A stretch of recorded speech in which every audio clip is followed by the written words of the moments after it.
no penalty. Rodriguez. This is more like it from Bafana. Urged to shoot there Mbokazi, but it wasn't on his left foot.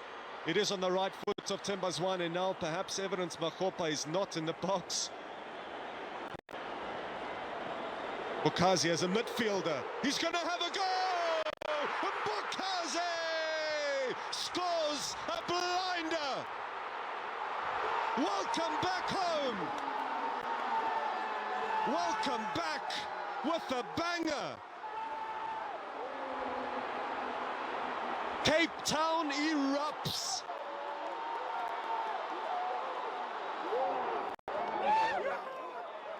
Truly beyond his years. A young legend stands before us, I tell you.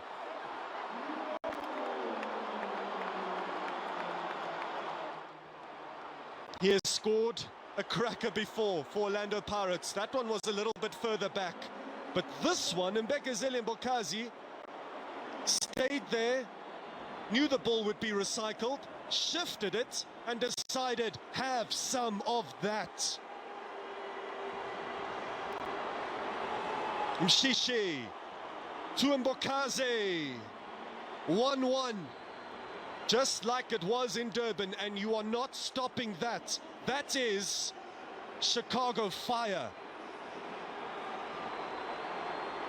And Bafana, brilliance from Mbekezeli Scott. Wow.